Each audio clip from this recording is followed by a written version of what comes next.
हर एक बीतते दिन के साथ कोरोना के मरीजों की संख्या में एक उछाल आ जा रहा है।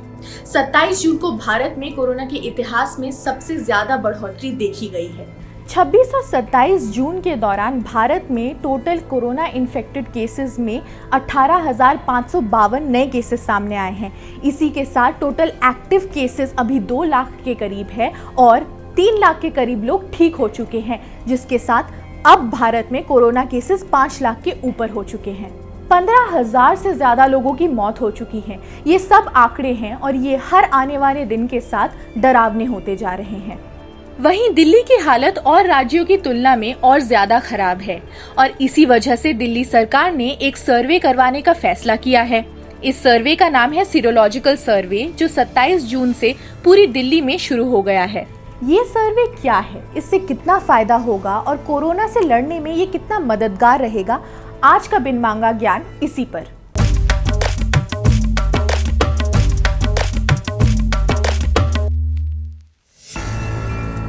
दिल्ली में पिछले 24 घंटों में 3,460 नए मरीज सामने आए हैं। इसके साथ ही दिल्ली में कोरोना संक्रमितों की कुल संख्या का आंकड़ा 77,240 तक पहुंच गया है।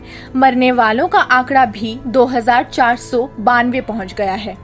इन आंकड़ों से जाहिर है कि दिल्ली में अब कोरोना बेकाबू होता जा रहा है, लेकिन अब सरकार पता लगाना चाह रही है कि कोरोना बेकाबू हुआ है तो कितना और कितने लोगों में अब इस वायरस के खिलाफ खुद से ही एंटीबॉडीज बननी शुरू हो गई है। इसी के लिए दिल्ली सरकार 27 जून से 10 जुलाई के बीच पूरी दिल्ली में एक सर्वे करवाने जा रही है, जिसका नाम है सीरोलॉजिकल सर्वे। सीरोलॉजिकल सर्वे एक तरह का ब्लड टेस्ट है। इसमें रैंडम तरीके से किसी भी शख्स का ब्लड सैंपल लिया जाएगा, उसकी जांच की जाएगी और ये देखा जाएगा कि उसके शरीर में इस वायरस के खिलाफ एंटीबॉडीज तो नहीं है।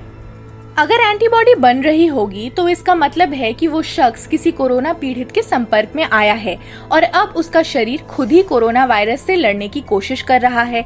इस ब्लड सैंपल की रिपोर्ट आधे घंटे के अंदर ही आ जाएगी।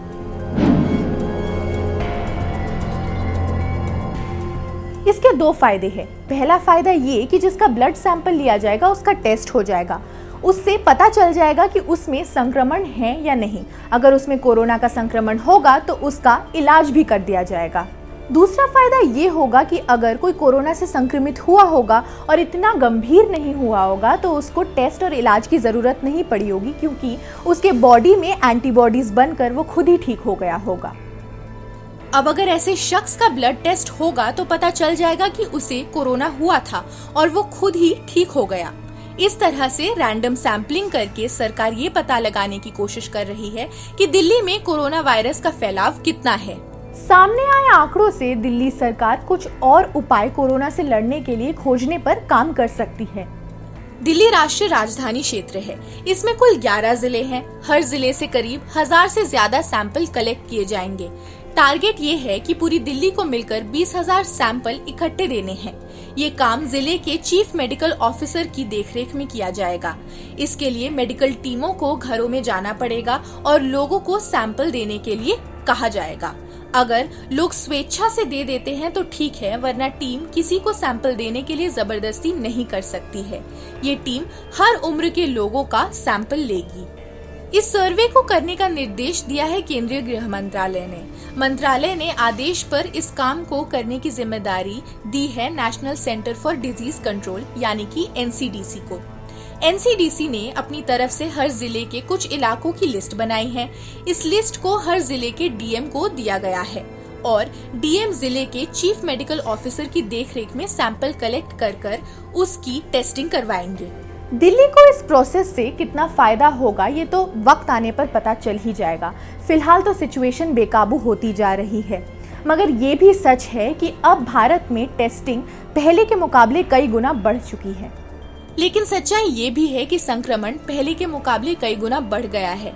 लिहाजा खुद को सुरक्षित रखिए और अगर मेडिकल टीम आपके यहाँ पे ब्लड सैंपल लेने आती है तो बेझिझक आप अपना ब्लड सैंपल दे दीजिए।